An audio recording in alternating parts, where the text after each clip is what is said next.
எல்லாருக்கும் நமஸ்காரம். இன்னைக்கு நம்ம ஸ்ரீமத் பாகவதத்துல ஸ்கந்தம் 10 இத தசம ஸ்கந்தம் அப்படின்னு சொல்றா. அதோட இன்ட்ரோடக்ஷன் பார்த்துட்டு அதுக்கப்புறமா நம்ம ஸ்லோகங்களை நம்ம அடுத்த கிளாஸ்ல தான் கத்துக்க போறோம். ஹவவர் இந்த இன்ட்ரோடக்ஷனுக்கே நம்மளுக்கு 1 hour ஆகும். ஸோ அதனால எந்த வேலை பண்ணாலும் அந்த வேலையோட வேலையா காதை மட்டும் இங்க வச்சுக்கோங்க. ஏன்னா ரொம்ப அருமையான ஒரு சரித்திரத்தை பத்தி தான் நம்ம படிக்க போறோம். கேட்கறதுக்கு கொடுத்து வச்சிருக்கணும் இதெல்லாம். ஸோ அந்த மாதிரி கிருஷ்ண அவதாரத்தோட அந்த சரித்திரம் அதை நம்ம பேசணும் அப்படிங்கறதும் கூட பெருமாளோட நியமனம் தான். ஏன்னா நீங்களோ நானோ நினைச்சா அது முடியாது. பெருமாள் இன்னைக்கு சொல்லியிருக்காரு. ஏன்னா இதை நேத்திக்கு ஆரம்பிக்க வேண்டியது, நாளைக்கு ஆரம்பிக்கிறேன்னு சொன்னேன். கடைசியில இல்ல இன்னைக்கே ஆரம்பி அப்படின்னு பெருமாள் ஒரு கட்டளை போட்டு அததான் நம்ம எல்லாரும் அதுக்குதான் அடி பணிஞ்சுட்டு இருக்கோம் இல்லையா. சோ அந்த மாதிரி பிறப்பில்லாத எம்பெருமான் அவர் என்ன பண்றாருன்னா எவ்வளவோ பிறவிகள் எடுக்கிறார். அவருக்கு உண்மையான பிறவிங்கிறது கிடையாது. உண்மையான பிறவி இந்த சென்ஸ் ஒரு அம்மாவோட வயிற்றுல இருந்துதான் வரணும் அப்படிங்கிறது கிடையாது. எல்லாமே அவரோட சங்கல்பத்தினால அவர் எடுத்துட்டு வரக்கூடிய அவதாரங்கள் தான் எல்லாமே. அப்போ பெருமாள் பிறக்கிறார் அப்படின்னாலே நம்ம என்ன பண்றோம் அப்படின்னா ஒரு உயர்ந்த ஸ்தானத்துல இருந்து அவர் கீழே இறங்கி வரார் அப்படிங்கறத புரிஞ்சுக்கணும். ஏன்னா பெருமாள் எங்க இருக்கார்? அவரோட நித்திய விபூதியா இருக்கக்கூடிய ஸ்ரீவைகுண்டத்துல இருக்கார். சோ அப்படிப்பட்ட அந்த பெருமாள் இங்க நம்மளோட இந்த லீலா விபூதி, இது அவருக்கு லீலா விபூதி, இது அவருக்கு ஒரு விளையாட்டு மைதானம் மாதிரி, நம்ம எல்லாம் அவரோட பொம்மைகள் மாதிரி நம்ம நிறைய படிச்சிருக்கோம் இல்லையா. நம்மளுக்குள்ள நம்மளா அவர் இருக்க வர்றார். ஆனா நம்ம எப்படிப்பட்டவா? இங்க பெருமாளுக்கு முன்னாடி நம்ம எல்லாரும் ரொம்ப அழுக்கானவா. நம்ம கிட்ட இல்லாத ஒரு தீய குணமே கிடையாது. அப்படிப்பட்ட நம்மளா பெருமாள் இருக்கணும்னு வரார். சோ அதுவே அவரோட அந்த ஒரு பெரிய குணத்தை காமிக்கிறது அப்படின்றான். இப்ப நம்ம எடுத்துக்கிறோம். இப்ப நம்மளே நார்மலா மனுஷால எடுத்துட்டோம் அப்படின்னாக்க என்ன பண்ணுவோம்? இப்ப நான் ஒரு பெரிய போஸ்ட்ல இருக்கேன் அப்படின்னு ஒருத்தர் சொல்றான் அப்படின்னாக்க, பெரிய போஸ்ட், நிறைய பைசா இருக்கு, பணம் இருக்கு, பதவி இருக்கு, அவனை கீழே இறங்கி இந்த மாதிரி இந்த ரோட்ல இருக்கிறவாளோட நீ இரு அப்படின்னா அவனால இருக்க முடியுமானா கண்டிப்பா முடியாது இல்லையா. அப்போ நம்ம ஏன் அவனுக்கு போய் உதவி பண்ணணும் அப்படிங்கிற மாதிரிதான் நம்ம நினைப்போம். ஆனா பெருமாள் என்ன பண்றாரு அப்படின்னா, கீழே இருக்கக்கூடிய நம்மள மாதிரி இந்த சம்சாரிகள் அதே சமயத்துல ஸ்ரீவைகுண்டத்துல நித்திய சூரிகள் 2 பேர்கிட்டயும் எப்படி இருக்காருன்னா பாரபட்சம் அப்படிங்கிறது பாக்குறதே கிடையாது அப்படிங்கிறா. ஏன்னா நித்திய சூரிகளா அவ இருக்கணும்னா அவ எவ்வளவு பெரிய தவம் பண்ணிருக்கணும், எவ்வளவு நல்ல காரியம் பண்ணியிருந்தாதான் நித்திய சூரிகளா பெருமாளோட பெருமாளா பக்கத்துல கைங்கரியம் பண்ணிட்டு இருக்கக்கூடிய பாக்கியம் அவளுக்கு கிடைக்கும். சோ அவளோடையும் பெருமாள் இருக்காரு அங்க நித்திய விபூதியில ஸ்ரீவைகுண்டத்துல. நம்மள மாதிரி இருக்கக்கூடிய நம்ம இந்த மாதிரி இந்த சம்சாரத்துல உழண்டு இருக்கோம் இல்லையா, நிறைய தப்பு பண்ணிட்டு இருக்கோம். என்னெல்லாம் தப்பு பண்ணக்கூடாதோ மொத்தத்துக்கு தப்பு நம்ம இங்க பண்ணிட்டு இருக்கோம். ஆனா பெருமாள் நித்திய சூரிகளையும் ஒரே மாதிரிதான் பாக்குறார், நம்மளையும் ஒரே மாதிரிதான் பாக்குறாராம். சோ அப்ப அவருக்கு 2 பேருமே ஒண்ணுதான் அப்படின்னு சொல்றோம். எப்படி நம்மளுக்கு ஒரு 4-5 குழந்தைகள் இருக்குன்னா அம்மாவுக்கு எப்படி எந்த குழந்தைகிட்டயும் வித்தியாசம் கிடையாது, எல்லாரும் ஒன்னாதானே பாப்பா. அதே போல இந்த பெருமாளும் நம்ம எல்லாருக்கும் தாயுமானவரும் அப்பா எல்லாரும் பெருமாள் தான் நம்மளுக்கு. சோ அந்த மாதிரி அவரும் அப்படிதான் இருக்காருன்னு சொல்றோம். சோ நித்திய சூரிகள் அவெல்லாம் எப்படி வச்சுட்டு இருக்காரு பெருமாள்? ஒரு செட் ஆஃப் குழந்தைகளா வச்சுட்டு இருக்காளாம். நம்மெல்லாம் அடுத்த செட் ஆஃப் குழந்தைகள் பெருமாளுக்கு. ஆனா நித்திய சூரிகளா இருக்கக்கூடிய அந்த ஆதிசேஷன் எக்ஸாம்பிளுக்கு சொல்றேன், நிறைய நித்திய சூரிகள் இருக்கா. பட் எக்ஸாம்பிளுக்கு ஆதிசேஷன், விஸ்வக்சேனர் இவ எல்லாருமே எப்படின்னா ஞானம் பக்தி இதுல எல்லாத்துலயும் ரொம்ப சிறந்தவாளாம். சோ அவளை பத்தி பெருமாள் கவலைப்பட வேண்டியதே கிடையாது. ஆனா நம்ம என்ன பண்றோம்? இந்த கலியுகத்துல பக்தி இல்லாம தவிச்சுட்டு இருக்கோம். எப்படி போய் எந்த விதத்துல நம்ம பெருமாளை போய் சேரலாம், என்னமாவது பண்ணி பெருமாளை அடைய மாட்டோமா அப்படின்னு நம்மளுக்கு எங்க போறதுன்னு தெரியல. நம்மளுக்கு சரியான ஆச்சாரியன் கிடைக்க மாட்டேங்கிறா, சரியான குரு கிடைக்க மாட்டேங்கிறா. இப்படி எல்லாம் இருக்கும்போது எப்படி அந்த பெருமாளை போய் நம்ம போய் சேர்றது அப்படின்னு நம்ம தவிச்சுட்டு இருக்கோம் இல்லையா. அதனால பெருமாள் என்ன பண்றாருன்னா இதுக்கும் சேம் நம்ம பேரண்ட்ஸ் கிட்ஸோட கதையை சொல்லலாம். ஒரு குழந்தை நன்னா படிக்கிறது அப்படின்னா அந்த அம்மா அந்த குழந்தை கிட்ட அவ்வளவா போக மாட்டா. எந்த குழந்தை படிக்கலையோ அதுக்கு தானே போக்கஸ் பண்ணுவா. அதே போல பெருமாள் நித்திய சூரிகள் கிட்ட வேண்டிய ஞானம் இருக்கு, எல்லாம் இருக்கு. சோ நம்ம கிட்டதான் ஒண்ணும் இல்ல அப்படிங்கறதுக்காக பெருமாள் என்ன பண்றாருன்னா நம்மள்ட்ட இன்னும் கொஞ்சம் நிறைய நிறைய ஆசை வச்சுண்டு இங்க நமக்காக அந்த பெருமாள் அவதாரம் பண்றார் அப்படின்னு சொல்லி தன்னோட பெருமைகள், அங்க இருக்கக்கூடிய பெருமாளுக்கு இல்லாத பெருமைகளே கிடையாது, அந்த பெருமைகள் எல்லாத்தையும் விட்டு கொடுத்துட்டு இங்க நிறைய கஷ்டங்களை நமக்காக அனுபவிக்கிறாராம். ராமர் மாதிரி கிருஷ்ணர் மாதிரி எல்லா அவதாரமும் எடுத்துன்னு எல்லா கஷ்டங்களையும் நம்மளா பெருமாள் அனுபவிச்சுட்டு இருக்க. சோ இப்ப எப்படி நம்ம இப்ப நம்ம ஒரு சொந்த வீட்டுல இருக்கோம், திடீர்னு நம்மள ஒரு வாடகை வீட்டுக்கு போ அப்படின்னா நம்மளால போக முடியுமானா முடியாது. ஏன்னா நம்ம எல்லாம் என்ன பேசிப்போம், ஐயோ நம்மளுக்கு சொந்த வீட்டுல அவ்வளவு வசதி இருந்தது, நம்மள இங்க கொண்டு விட்டுட்டாலே, இதே போல நிறைய நம்ம புலம்பின்றே இருப்போம் இல்லையா. ஆனா பெருமாள் அப்படி கிடையாது. அவருக்கு அவரோட ஸ்ரீவைகுண்டத்துல இல்லாத வசதிகள் கிடையாது. அவர்னாலதான் எல்லாமே இந்த உலகமே இயங்கின்னு இருக்கு. ஆனாலும் அவர் அதையும் விட்டுட்டு இங்க வந்து பிறக்கிறார். எப்படி பிறக்கிறார்னா வருத்தப்படாம சந்தோஷமா வந்து பிறக்கிறாராம். ஐயோ நம்ம இங்க போய் பிறக்கணுமே அப்படின்னு நினைச்சு வந்து பிறக்கிறது இல்ல. நம்ம அங்க போய் அவதாரம் பண்ணா அங்க இருக்கிறவாளுக்கு நல்லது அப்படின்னு ஒரு சந்தோஷமா அவர் வந்து பிறக்கிறார். கடனுக்காக எல்லாம் அவர் பிறக்கல. நம்ம வந்து இவ எல்லாருமே எப்படின்னா நம்மளோட குழந்தைகள், நம்ம தான் இவாளை ரட்சிக்கணும் அப்படின்னு பிறக்கிறாராம். சோ இப்ப நம்ம பெருமாளோட இந்த 10 அவதாரங்கள், ஒரே ஒரு நிமிஷம் வந்து ஒரே ஒரு நிமிஷம்.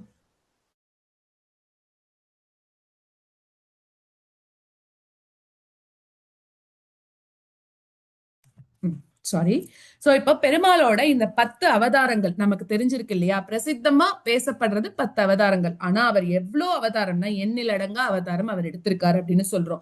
அப்போ நமக்கு இதுக்கு ஒரு பிரபந்தம் தெரிஞ்சவாளுக்கு தெரியும். மீனோடு ஆமை கழல் அரிகுரலாய் வாமனனாய் தானாய் பின்னும் அவன் தாமோதரனாய் கல்கியுமானான் அப்படின்னு சொல்லி ஆழ்வார் பாசுரம் இருக்கு இல்லையா? இப்படி அவர் வந்து ஒரு 10 அவதாரங்களை மேன்மைப்படுத்தி சொல்லியிருக்காரு, அவ்வளவுதான். ஆனா கூட அது 10க்கும் மேல நிறைய அவதாரங்கள் இவர் எடுத்திருக்கார். ஆனா அடியார்கள் எல்லாம் ஆசைப்பட்டு அனுபவிக்கிறது அப்படிங்கிறது என்னதுன்னா இந்த 10 அவதாரம் மட்டும்தான் அப்படின்றா. அதுல 2 அவதாரம், இந்த 10 அவதாரம் இருந்தா கூட 2 அவதாரம் நம்ம என்ன பண்றோம், ரொம்ப முக்கியமாக பேசப்படுறது. அது என்னது அப்படின்னாக்க ராம அவதாரமும் கிருஷ்ண அவதாரமும். சோ நிறைய அவதாரம் நடந்ததுன்னு சொன்னோம்ல. எந்தெந்த யுகத்துல என்னென்ன நடந்தது அப்படின்னாக்க கிருத்த யுகம்ல முதல் 5 அவதாரம் நடந்தது. அடுத்தது பாக்குறோம்னா திரேதா யுகம், அதுல வந்து பரசுராமர் ராமர் அவதாரம் அப்ப நடந்தது. துவாபர யுகம் எடுத்துட்டோம்னா பலராமர் கண்ணன் அந்த அவதாரம் நடந்தது. கலியுகத்துல கல்கி அவதாரம் எல்லாம் நம்ம வெயிட் பண்ணிட்டு இருக்கோம் இல்லையா? பெருமாள் வந்து வெள்ள குதிரையில வர போறார் அப்படிங்கிறதுக்காக. சோ அது கல்கி அவதாரம். சோ இப்ப 10 அவதாரம் எடுத்துட்டோம்னா இந்த ராமர் கிருஷ்ணர் அவதாரம் இருக்கே, இது வந்து எப்படி சொல்றது, ரொம்ப பூர்ணமான அவதாரம் அப்படின்னு சொல்றோம். ஏன் அப்படி சொல்றோம்? மனுஷனை போலவே நம்மளா வளர்ந்து நமக்கு இங்க என்னெல்லாம் கஷ்ட நஷ்டம் இருக்குமோ எல்லாத்தையும் அனுபவிக்கிறார். ராமரா பிறந்து கல்யாணம் பண்ணிக்கிறார், கிருஷ்ணரா பிறந்து கல்யாணம் பண்ணிக்கிறார், அதுக்கப்புறம் குழந்தை எல்லாம் பெத்துக்கிறார். இதே மாதிரி நம்மள போலவே நம்மள ஒருத்தரா இருக்காராம் பெருமாள். சோ அதுதான், அதனாலதான் இது நம்ம என்ன சொல்றோம், பூர்ணாவதாரம் அப்படின்னு சொல்லி சொல்றோம். அப்போ இப்படி நம்மளா இருக்கிறதுனாலதான் இந்த ராமகிருஷ்ண அவதாரத்துல நம்ம எப்படி இருக்கோம்னா ரொம்ப நெருங்கி பழகக்கூடிய வாய்ப்பு கிடைக்கிறது. ஆனா இதே நம்ம வந்து நரசிம்ம அவதாரத்துல போய் இப்படி பழக முடியுமா, இல்ல வாமன அவதாரத்துல பழக முடியுமான்னா அப்பெல்லாம் நம்மளுக்கு நரசிம்ம அவதாரத்தை பார்த்தா ஒரு பயம் தான் இருக்கும், வாமன அவதாரத்தை பார்த்தா ஒரு மரியாதை தான் வருமே தவிர சேர்ந்து பழகணும் அப்படின்னு நமக்கு தெரியாது. சோ அப்படி கிருஷ்ண அவதாரத்தை பத்தி தான் இந்த பாகவதத்துல இருக்கக்கூடிய 10வது ஸ்கந்தம் முழுக்க சொல்ல போறது. அதாவது நிறைய விஷயங்கள் இருக்கு இதுல. இந்த பாகவதத்துல 18,000 ஸ்லோகங்கள் இருக்கு. ஆனா இந்த இப்ப நம்ம ஸ்கந்தம் 10 பார்க்க போறோமே, அதுலதான் மொத்தத்துக்கு மொத்தம் கிருஷ்ணரை பத்தியே.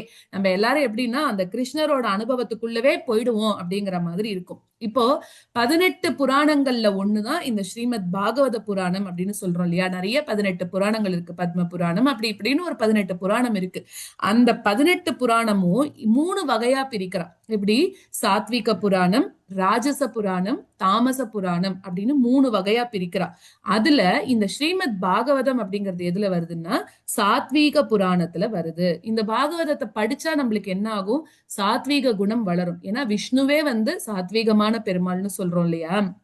சோ இந்த பாகவதத்தை படிக்க படிக்க நம்மளுக்கு என்ன ஆகும்னா சாத்வீக குணம் வளரும்ன்றா. அததான் நம்ம மெயினா வளர்த்துக்கணும் இல்லையா? அனாவசியமா நம்ம மனசுக்குள்ள கோபம் வெறுப்பு இதெல்லாத்தையும் விட்டுட்டு சாத்வீக குணத்தை தான் நம்ம வளர்த்துக்கணும். அப்ப அதனாலதான் நம்ம என்ன படிக்கிறோம், பாகவதம் மாதிரி இருக்கக்கூடிய புராணங்களை படிக்கிறோம். சோ புராணங்களை படிக்கிறதுனாலையும் கேட்கறதும் அவ்வளோ நல்லது அப்படிங்கிறா. இத சொல்றவாளுக்கு என்ன ஆகும், நாக்கு சுத்தி அடையும். ஓகேவா? கேட்கிறவாளுக்கு காது சுத்தி அடையும். இப்ப நம்ம உடம்பு எடுத்துட்டோம் அப்படின்னா என்ன ஆகுறது, ஃபுல்லா ஒரு அசுத்தமான உடம்பு தான் நம்மளோடது. ரொம்ப அழுக்கான உடம்பு யாருன்னா மனித பிறவிதான். ஏன் அப்படின்னா உடம்புல மட்டும் அழுக்கு கிடையாது, நம்ம மனசுல இருக்கிற அழுக்க தான் இங்க நம்ம இதுவா சொல்றோம் உடம்புல அழுக்கு அப்படின்னு சொல்லிட்டு. மனசுல அவ்வளோ அழுக்கு இருக்கு. நம்ம வெளியில வேணா சொல்லிக்கலாம் என் மனசெல்லாம் ரொம்ப சுத்தமானது அழுக்கு இல்லைன்னு. ஆனா எல்லாரோட மனசுமே எப்படின்னா அழுக்கானது. ஆனா பெருமாள் எவ்வளோ அவரோட கல்யாண குணங்கள்ல ஒரு குணத்துல அவர் வந்து நம்மளோட அழுக்கான மனசுலயும் அங்குஷ்ட மாத்திரத்துல ஒருத்தொருத்தர்கிட்டயும் உட்கார்ந்துட்டு இருக்கார். அந்த பரமாத்மா ஒரு ஆத்மாவா நம்மளோட உடம்புல வந்து உட்கார்ந்துட்டு இருக்காருன்னா அதுலயே அந்த பெருமாளோட குணம் என்ன அப்படிங்கறத நம்ம தெரிஞ்சுக்கணும். சோ இப்படி இந்த அழுக்கா இருக்கக்கூடிய உடம்பு, இதுல இந்த அழுக்க நம்ம போக்கிக்கணும் அப்படின்னா நம்ம என்ன பண்ணணும் அப்படின்னா இதே போல இருக்கக்கூடிய புராண கதைகள் அதை கேட்கணும், நிறைய படிக்கணும். அப்படி பண்ண பண்ண என்ன ஆகுறது அப்படின்னா நம்மளோட மனசு, உடம்பு எல்லாமே சுத்தமாகிறது. ஆனா நம்ம என்ன பண்றோம், இதை நம்ம இந்த கிளாஸோட நிறுத்திக்க கூடாது. கிளாஸுக்கு வந்தோம், பாகவதம் கேட்டோம், இல்லைன்னா ஏதோ ஒரு உபன்யாசம் போறோம், காலக்ஷேபம் கேட்கிறோம், அங்க சொல்றா அப்படின்னு நிறுத்திக்க கூடாது. என்ன பண்ணணும் அப்படின்னா நம்ம கிளாஸ்ல கத்துண்டத இல்ல உபன்யாசத்துல கேட்டதை என்ன பண்ணணும்,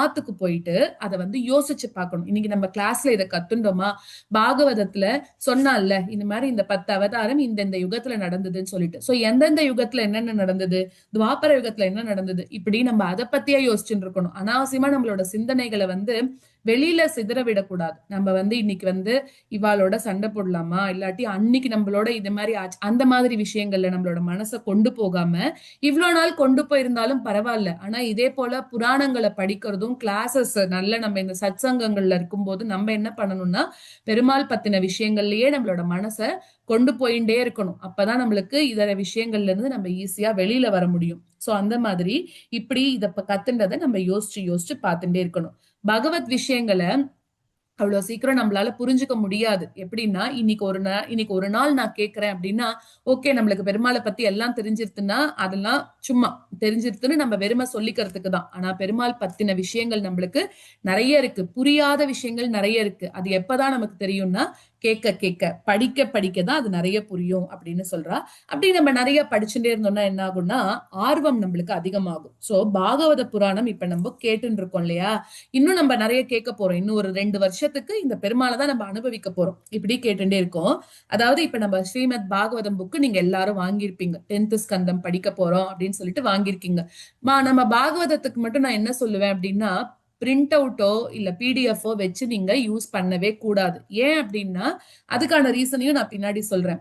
பாகவதம் அப்படிங்கிறது ஃபுல் அண்ட் ஃபுல் கிருஷ்ணர் அவர் இருக்காரு அந்த புக்ல. சோ அதனால நீங்க படிக்கிறீங்க படிக்கல அது வேற விஷயம். ஆனா அந்த ஸ்ரீமத் பாகவதம் புக்குக்கு கண்டிப்பா மரியாதை கொடுக்கணும். அதை வந்து நம்ம எவ்வளோ மதிப்பா ஏன்னா பெருமாள் இருக்காரு இல்லையா அதுல, அதனால அதை அவ்வளவு ஜாக்கிரதையா வச்சுக்கணும். பிடிஎஃப் யூஸ் பண்ணாதீங்க, பிரிண்ட் அவுட் யூஸ் பண்ணாதீங்க, கண்டிப்பா புக்கு தான் யூஸ் பண்ணி ஆகணும். ஓகே, 100 வருஷங்களுக்கு முன்னாடி எதுக்கு அப்படி சொல்றேன் அப்படின்னு நான் சொல்றேன். 100 வருஷத்துக்கு முன்னாடி இந்த பூலோகத்துல 100 வருஷத்துக்கு மேல, முன்னாடி இல்ல 100 வருஷத்துக்கு மேல இங்க பெருமாள் வாழ்ந்தார் இல்லையா. கண்ணன் வந்து 100 வருஷத்துக்கு மேல வாழ்ந்திருக்கார். அப்புறம் அவருக்கு ஒரு நாள், ஏன்னா மனுஷ அவதாரம் தானே எடுத்துன்னு வந்திருக்காரு, அவரும் போகணும் இல்லையா. அப்படி போகும்போது ஸ்ரீவைகுண்டத்துக்கு இப்ப எழுந்தருள போறார். அப்ப எல்லாரும் அழறா, ஐயோ இதே போல ஒருத்தர் போறாரு. ஏன்னா அவ்வளவு நெருங்கி பழகிட்டா, நம்மளோடவே ஒருத்தர் ரொம்ப நெருங்கி பழகி இருந்தா அவ நம்மளை விட்டுட்டு போறான்னா நமக்கே எவ்வளவு கஷ்டமா இருக்கும். அப்ப இவர் கண்ணன் எம்பெருமான் இல்லையா, இவர் போறார் அப்படிங்கும்போது எல்லாரும் எப்படி பண்றா, அவ்வளவு அழறாலாம். அப்ப அவரோட நெருங்கின நண்பர் உத்தவர், இவரோட ரொம்ப பக்தர் கூட, அவர் கேட்கிறாரு இந்த மாதிரி, அவரோட திருவடிகளை பிடிச்சுன்னு பிரார்த்திச்சுக்கிறார். என்னன்னா உன்னை விட்டுட்டு பிரிஞ்சு நானும் இருக்க முடியாது, உன்னோட அடியார்கள் அவெல்லாம் இந்த பூமண்டலத்துல எப்படி வாழ போறா அப்படின்னு சொல்லி கேட்கிறார். ஏன்னா நான் சொன்ன மாதிரி சில பேரோட பழக்கம் நம்மள வந்து ரொம்ப இமோஷனலா அட்டாச்சா வச்சிரும். அவளால் பிரிஞ்சு நம்மளால ஒரு செகண்ட் கூட இருக்க முடியாது அப்படிங்கிற மாதிரி வச்சிரும். ஆனா கண்ணனோட பழக்கம்ங்கிறது அதுக்கும் மேல்பட்டது, எல்லாருக்கும் துன்பம் கொடுக்கக்கூடியது. இப்ப அவரோட பிரிவு எப்படின்னா எல்லாருக்கும் துன்பத்துல ஆழ்த்தக்கூடியது. அப்போ கண்ணன் சொல்றார், அப்போ கேக்குறார், நீ இப்ப மாதிரி போகாம இருக்க முடியுமா அப்படின்னு உத்தவர் கேக்குறாராம். அப்ப பெருமாள் சொல்றார், நான் வந்த வேலை முடிஞ்சிருத்து, நான் எதுக்கு வந்தேனோ இங்க பூபாரத்தை குறைக்கிறதுக்கு வந்தேன். சோ என்னோட வேலை முடிஞ்சிருத்து, நான் இப்ப போய் தானே ஆகணும் அப்படின்னு கேக்குறார். அப்போ உத்தவர் கேக்குறார், நான் உன்னை எப்பவுமே மறக்காம மனசுல வச்சுக்கணும், அதுக்கு நீ ஒரு வழி சொல்லு. நான் மட்டும் இல்ல, உன்னோட அடியார்கள் எல்லாருமே உன்னை எப்பவும் நினைச்சுட்டே இருக்கணும், அதுக்கு ஒரு வழி சொல்லு அப்படின்னு கேக்குறார். அப்ப பெருமாள் சொல்றார், பாகவத புராணம்னு ஒண்ணு பிறக்கும் ஓகேவா, அதுல என்னோட சரித்திரம் இருக்கும், அதுல இருக்கக்கூடிய சொற்கள் வேர்ட்ஸ் அதுக்குள்ள நான் பூந்துண்டுறேன் அப்படின்னு பெருமாளே சொல்லியிருக்காரு. அதனால நான் சொல்லல, வேற யாரோ சொல்லல, பெருமாள் வாயால சொன்னது. பாகவத புராணம் பிறக்க போறது, அது புக்கா அதுல இருக்கக்கூடிய வேர்ட்ஸ் இருக்குல்ல, அந்த வேர்ட்ஸ்ல நான் பூந்துண்டுறேன். சோ நீ பாகவதம் புக் வச்சுட்டு இருந்தாலே என்ன அர்த்தம், நான் இருக்கிறதா தான் அர்த்தம். நீ பாகவதம் படிச்சேன்னா சதா என்னோட நாமஸ்மரணை பண்றதா தான் அர்த்தம். அதனால நீ என்ன பண்ணு, அது நான் தான் நினைச்சுக்கோ அப்படின்னு கிருஷ்ணர் உத்தவருக்கு சொல்லிட்டு போறாராம். எல்லாமே இந்த புக்குங்கிறது பாகவதத்தை புக்கா நினைக்க கூடாது. பெருமாளோட அவயங்கள் ஒன்னொன்னும், அதாவது ஒண்ணு வந்து பெருமாளோட திருக்கண்கள், ஒண்ணு திருக்கழுத்து, இப்படி ஒன்னொன்னும் பெருமாளோட அவயங்களாவே அந்த ஸ்ரீமத் பாகவதம் புக்ல இருக்கு. அப்போ அந்த ஸ்ரீமத் பாகவதத்தை தான் சுகர் வந்து உபதேசம் பண்றார். பரீட்சித் கேக்குறான், சோ அத வந்து என்ன பண்றா அப்புறம் சூத்த பௌராணிகர் சொல்ல சௌனகர் மாதிரி இருக்கக்கூடிய மகரிஷிகள் எல்லாரும் கேட்டுக்கிறா. இது எங்க நடந்தது, இந்த பாகவத உபன்யாசம் அப்படிங்கிறது எங்க நடந்ததுன்னா நைமிசாரண்யம் அப்படின்னு சொல்லக்கூடிய ஒரு திவ்ய தேசத்துலதான் நடந்தது. சூத்தர் சூத்தர் அப்படின்னு ஒருத்தர் இருக்கார். அவர் யாருன்னா புராண கதை சொல்லக்கூடியவர். அவர் என்ன பண்றார், ஒரு நாள் மர நிழல்ல தியானம் பண்ணிட்டு இருக்கார். சௌனகர் மாதிரி இருக்கிறவாள்லாம் என்ன பண்றா அப்படின்னாக்க கலியுகத்துல எப்படி பக்தி இருக்க போறது அப்படின்னு கேக்குறா. ஏன்னா இப்போ இருக்கிறதெல்லாம் அவளுக்கெல்லாம் முன்னாடியே தெரியும் இல்லையா, கலியுகத்துல பக்தி கம்மி தான், பக்தி பண்ண முடியாது, நினைச்சா கூட பண்ண முடியாது. இப்போ அவெல்லாம் அப்பவே பேசிக்கிறா, கலியுகத்துல டைம் ரொம்ப கம்மியா இருக்கும், கான்சென்ட்ரேஷன் ரொம்ப கம்மியா இருக்கும், பெருமாளை மறந்து போயிடுவா எல்லாரும். அப்படி இருக்கும்போது அந்த பக்தி பண்றதுக்கு என்ன வழி அப்படின்னு கேக்குறா. அப்போ ஆனா பெருமாளை தெரிஞ்சுக்கணும்ன்ற ஆசை மட்டும் எல்லாருக்கும் இருக்கும், விரோதி ஸ்வரூபம் நம்மளுக்குள்ள நிறைய இருக்கும் இப்ப பெருமாளுக்கும் நமக்கும். அப்ப என்ன பண்றது அப்படின்னு கேக்குறா.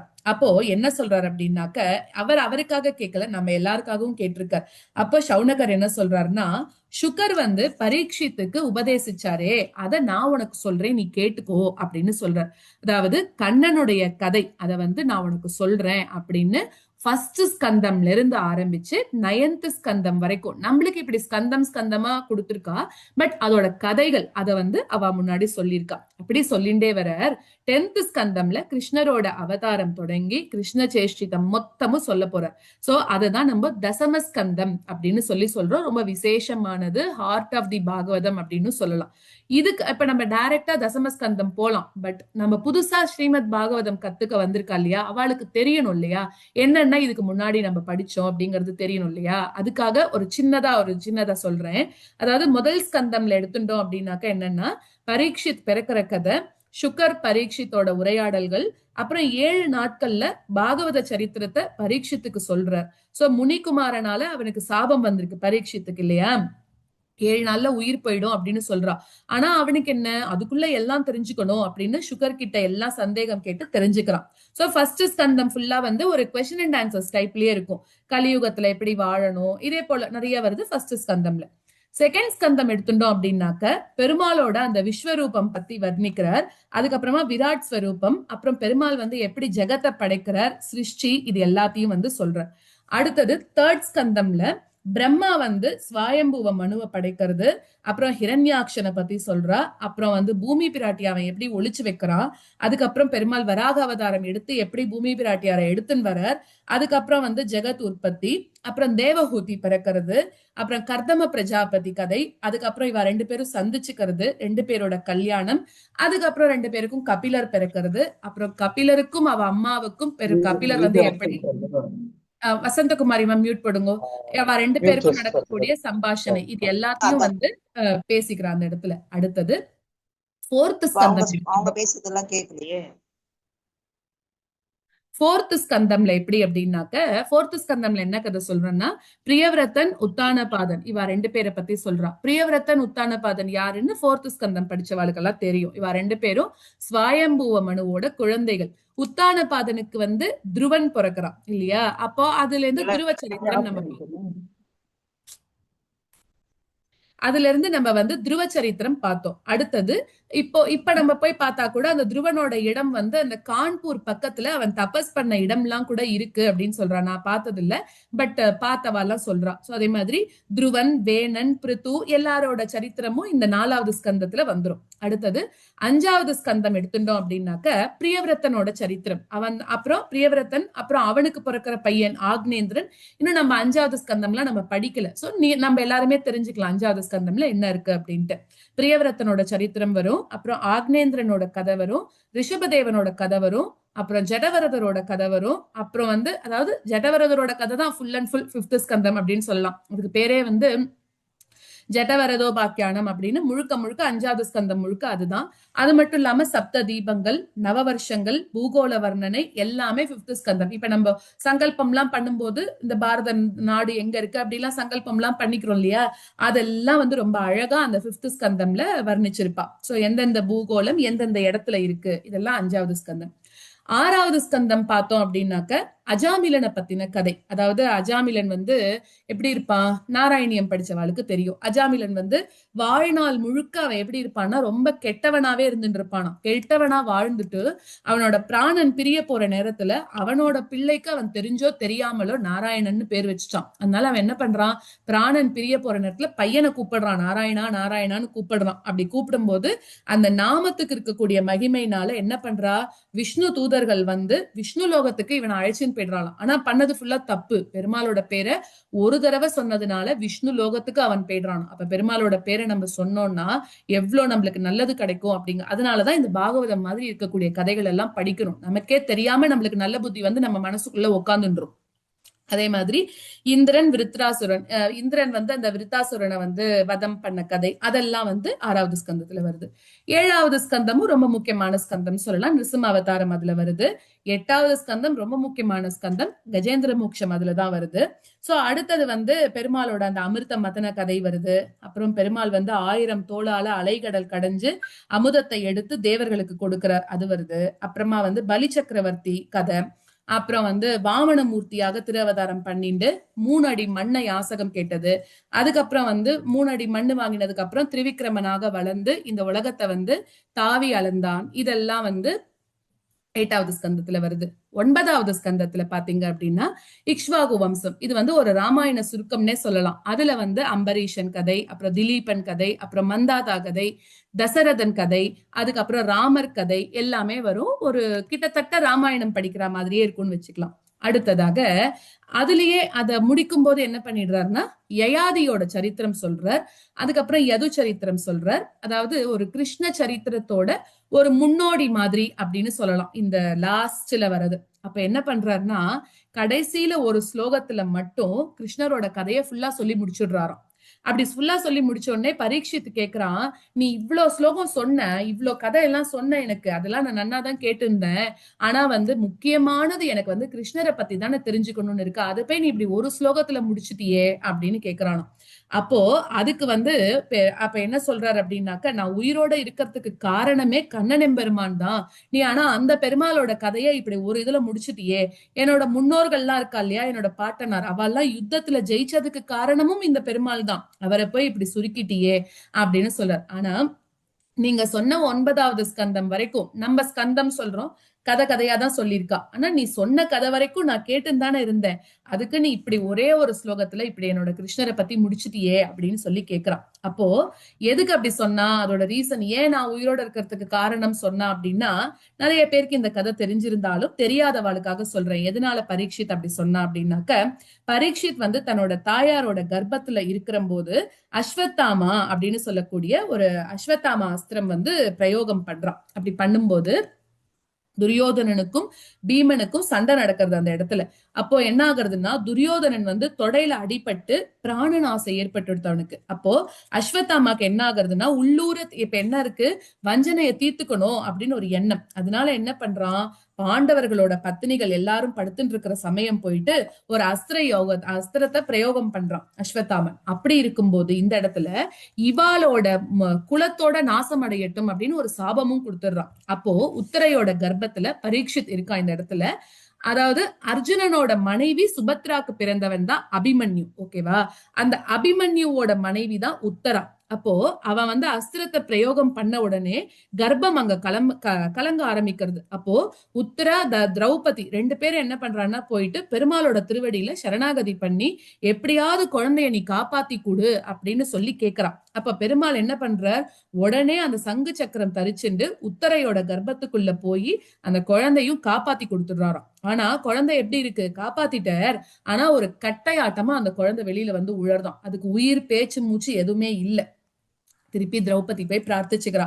பெருமாள் என்ன பண்றாரு, இப்போ தன்னோட பாதத்துல இருக்கக்கூடிய கட்டை விரல் இருக்கு இல்லையா, அந்த கட்டை விரலால இந்த குழந்தைய வந்து தொடுறாராம். அப்போ பெருமாளோட பாத ஸ்பரிசத்தினால அந்த குழந்தைக்கு உயிர் வருது அப்படிங்கிறான்.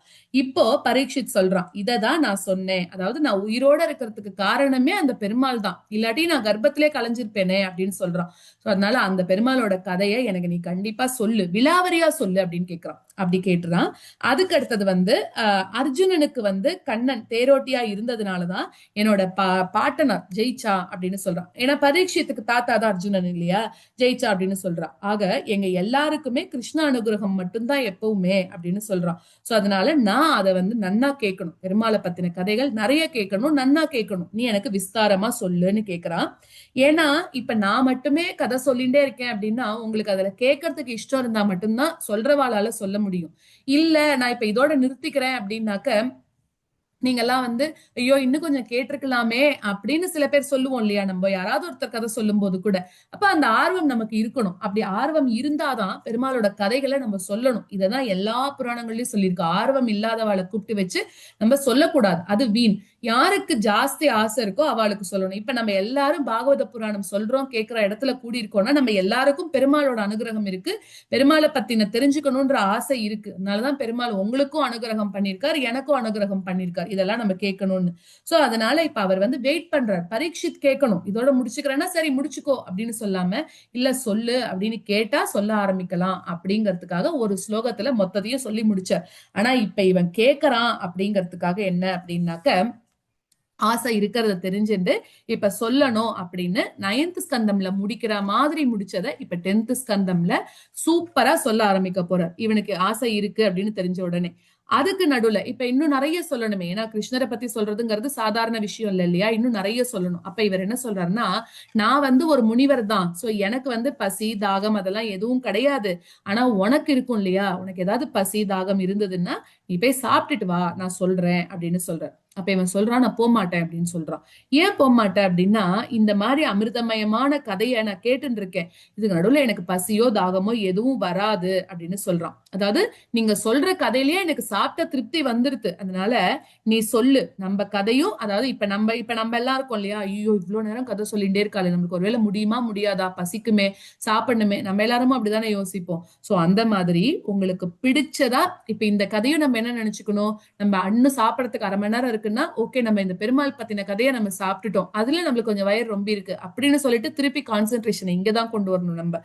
அந்த மாதிரி இதுக்கும் நம்ம ஆழ்வார்கள் நிறைய பாசுரம் பண்ணிருக்கா இல்லையா, உண்ணும் சோறு பருகும் நீர் தின்னும் வெத்திலை எல்லாம் கண்ணனே அப்படின்னு சொல்றா இல்லையா. அந்த மாதிரி ஆத்மாவுக்கான கதைய அடியவர்களா இருக்கக்கூடிய நம்ம என்ன பண்ணணும், எப்பவும் கேட்டுட்டே இருக்கணும். அப்படி கேட்கறதுனால என்ன ஆகுதுன்னா சொல்றவாளுக்கும் ஏற்றம், கேட்கிறவாளுக்கும் சந்தோஷம். அதனால பெருமாளோட கதைகளை சொல்றதுக்கு வைக்கப்படக்கூடாது, கேட்கறதுக்கு போர் அடிக்கிறதுன்னு சொல்லக்கூடாது. எங்க பாகவத உபன்யாசம் நடந்தாலும் எங்க ராமாயணம் உபன்யாசம் நடந்தாலும் நம்ம போய் கேட்கணும். அப்படி கேட்க முடியலன்னா இப்பதான் நம்மளுக்கு இருக்கவே இருக்கு இல்லையா, நிறைய யூடியூப் இருக்கு எல்லாம் இருக்கு, அதை போட்டு இதை மட்டும்தான் நம்ம கேட்டுட்டே இருக்கணும். அனாவசியமா நம்ம வந்து வேற இதெல்லாம் கேட்டு டைம் வேஸ்ட் பண்ணக்கூடாது அப்படிங்கிறதுக்கு இதெல்லாம் ஒரு எக்ஸாம்பிளா சொல்றோம். கண்ணனோட மூதாதையர்கள் அவ என்ன பண்றான்னா, இந்த ஸ்கந்தம் 10ல என்னெல்லாம் வருதுன்னு சொல்றேன். பெருமாளோட மூதாதையர்கள் யாரு, கிருஷ்ண அவதாரம் எப்படி நடந்தது, நவநீத சோரம் எப்படி நடந்தது, வேணுகானம், காளியதவனம், கோவர்தன உத்தாரணம், வத்சா அது என்னது வத்ச அபகரணம், ஐயோ டக்குன்னு அது வாயில வரமாட்டேங்கிறது அது. அதுக்கப்புறம் வந்து பெரிய கண்ணனாகி அவரோட வைபவம் எப்படி இருக்கு, அப்புறம் ருக்மிணி கல்யாணம் வரைக்கும் நம்ம இந்த தசமஸ்கந்தத்துல பார்க்க போறோம். சோ இப்ப நம்ம யாதவாபியுதயத்தோட ஃபர்ஸ்ட் ஸ்லோகமே எப்படி இருக்கு, வைஜெயந்தின்னு சொல்லக்கூடிய வனமாலையை எப்பவும் தரிச்சுட்டே இருப்பார் பெருமாள். பெருமாள் கிட்ட எப்பவும் ஒரு மாலை, என்ன மாலை பூ மாலை போட்டுண்டாலும் போட்டு காட்டியும் கூட வைஜெயந்தி மாலைங்கிறது பெருமாள் கிட்ட எப்பவுமே இருந்துட்டே இருக்கும். அப்படி பிறக்கிறார் மதுரால. மதுரா அப்படின்னு ஒரு தடவை நம்ம வாயால சொன்னோம் அப்படின்னாலே நம்மளோட பாவம் எல்லாம் போயிடுமா. ஏன்னா அந்த மதுரா நகருக்கு அவ்வளோ ஏற்றம் இருக்கு. என்னன்னா வாமன அவதாரத்துல பெருமாளோட சம்பந்தம் அந்த மதுரா கிடைச்சிருக்கு, ராம அவதாரத்திலையும் பெருமாளோட சம்பந்தம் மதுராக்கு கிடைச்சிருக்கு, இப்போ கண்ணனை பெத்து கொடுத்ததும் அந்த மதுரா தான். சோ அப்படி இருக்கும்போது அந்த மதுரா அப்படின்ற நகரத்துக்கு போனா புண்ணியம், போக முடியலன்னா அந்த வார்த்தையை நம்ம சொன்னாலே அவ்வளோ புண்ணியமா, அவ்வளோ நல்ல ஊர் அது அப்படிங்கிறான். ஏன் பிறந்தார் அப்படின்னு இப்ப கிருஷ்ணர் வந்து பிறக்கணும்னு ஆசைப்படுறாரு, ஆனா ஏன் அவர் இங்க வந்து பிறக்கணும், அவர் அங்கே இருந்துக்கலாம் இல்லையா அப்படின்னா அதையும் சுக்கர் சொல்ல ஆரம்பிக்கிறார். யயாதி கதைய சொல்லி அப்புறம் வந்து கண்ணன் வந்து எப்படி அந்த வழியில வரார் அப்படிங்கறது எல்லாத்தையும் சொல்றான். அதாவது இப்ப நம்ம 2 அவதாரம் வந்து நம்மளுக்கு பூர்ண அவதாரம்னு சொன்னோம், ஒன்னு ராமர் ஒன்னு கிருஷ்ணர்னு சொன்னோம். ஆனா பார்த்தோம்னா ரெண்டுமே ஒண்ணுக்கு ஒண்ணு முரண்பாடாதான் இருக்கும். எப்படி அப்படின்னாக்க ராமர் எப்படி பண்ணார், சூரிய குலத்துல பிறந்தார். இவர் சந்திர வம்சத்துல பிறந்திருக்கார். ராமர் பிறந்தது பகல்ல, இவர் ராத்திரியில.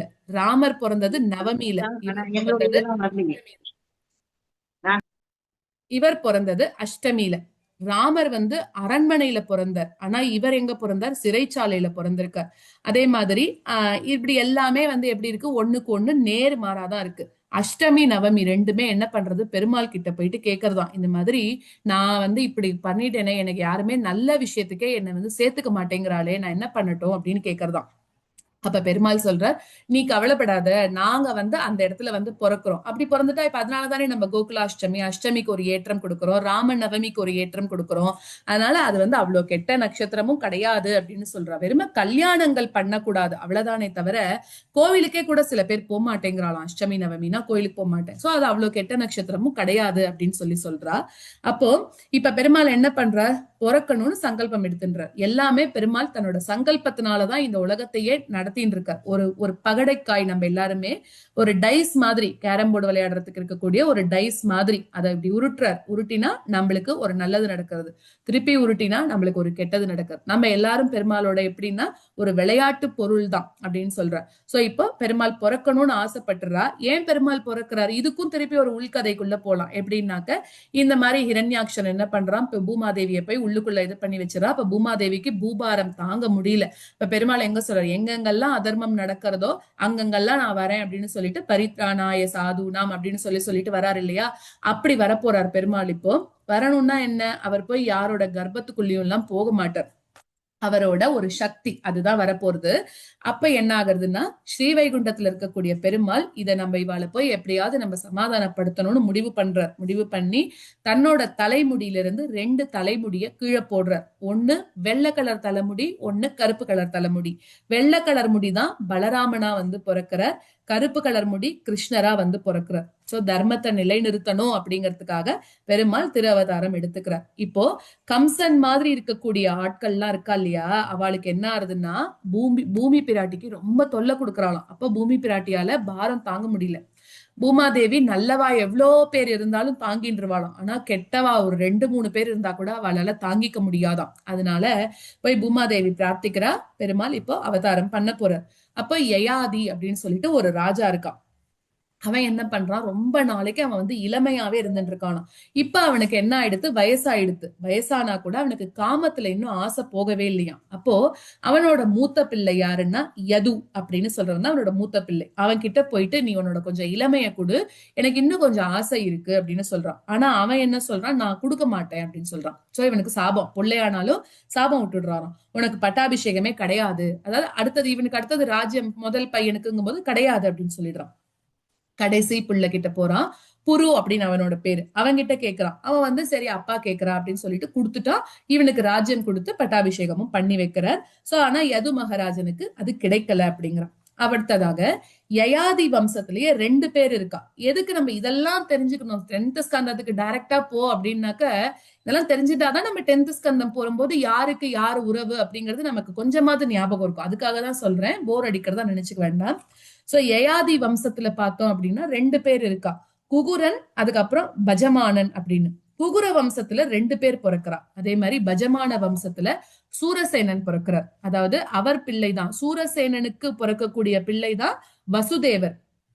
குகுர வம்சத்துல தேவகனும் உக்ரசேனரும் பிறக்கிறா. அப்ப தேவகனுக்கு ஒரு பெண் பிறக்கிறா. அவ யாருன்னா தேவகி. இங்க இவளுக்கு தேவகனுக்கு வந்து தேவகி பிறக்கிறா. உக்ரசேனருக்கு ஒரு குழந்தை பிறக்கிறது, அவன் தான் கம்சன். அப்புறமா தேவகிக்கும் வசுதேவருக்கும் கல்யாணம் ஆகிறது. இப்ப தேவகனுக்கு 4 பிள்ளைகள் பிறக்கிறா. அதுல 7 பெண்கள், 4 பிள்ளைகள் 7 பெண்கள் பிறக்கிறா. அதுல ஒருத்தி தான் தேவகி அப்படின்னு சொல்றா. இப்ப கம்சன் வந்து தேவகிக்கு ஒரு விதத்துல வந்து ஒரு அண்ணா தங்கையா ஆயிடுறா இல்லையா. இப்போ வசுதேவர் பிறக்கும் போது என்ன ஆகுறது, துந்துபிகள் எல்லாம் சத்தம் போடுற, துந்துபிகள் வாத்தியங்கள் வருது. அதனால அவருக்கு ஆனக துந்துபி அப்படின்னு வசுதேவருக்கு ஒரு பேரும் உண்டு.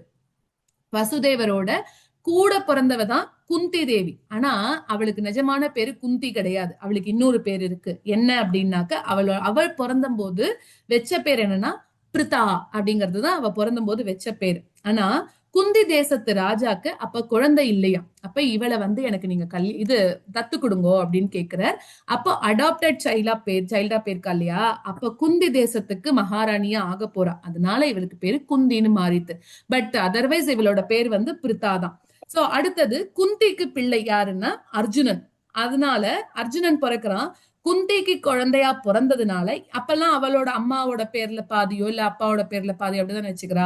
சோ இவளுக்கு பையனா பிறந்ததுனால அவனுக்கு பேரு அர்ஜுனனுக்கு இன்னொரு பேரு கௌந்தேயன் அப்படின்னு ஒரு பேர் இருக்கு. அதே மாதிரி பிரித்தாவும் இவளோட பேரு தானே, அதனால அர்ஜுனனுக்கு இன்னொரு பேரு பிரித்தால இருந்து பாதி, அதுல இருந்து நழுவி நழுவி பார்த்தன் அப்படிங்கிற ஒரு பேரும் வந்துருதான். சோ இப்ப எப்படி பார்த்தாலும் கண்ணனோட அத்தை பிள்ளை தான் அர்ஜுனனா வரான் இல்லையா. கண்ணனோட அப்பா வசுதேவர், அவருக்கு கூட பிறந்தவர் பிரித்தா. சோ இப்ப அவளுக்கு அத்தை பையனா வந்துடுறான். இன்னொரு அத்தை பிள்ளையும் இருக்கான். நம்ம நினைச்சுப்போம் ஒருவேளை சொந்தமா இருக்கு, பெருமாளுக்கு நம்ம சொந்தமா இருந்தா நம்மளுக்கு மோட்சம் கிடைச்சிரும், ஏன்னா அர்ஜுனனோட கூடவே ரொம்ப நெருங்கி இருந்தார் அப்படிங்கிற மாதிரி நினைச்சுக்கிறோம்ல. அதெல்லாம் கிடையாது, உண்மையான பக்தி இருந்தா மட்டும்தான் நடக்கும் அப்படின்றான். அப்ப அதே மாதிரிதானே இன்னொரு அத்தை பிள்ளை இருக்கான். அவன் வந்து வசுதேவரோட ஸ்ருதா தேவி அப்படின்னு ஒருத்தி பிறக்கிறா. அவ வந்து சேதி தேசத்து ராஜா தமகோஷனுக்கு கல்யாணம் பண்ணி கொடுக்கறா. அவளோட பிள்ளைதான் சிசுபாலன் அப்படின்றான்.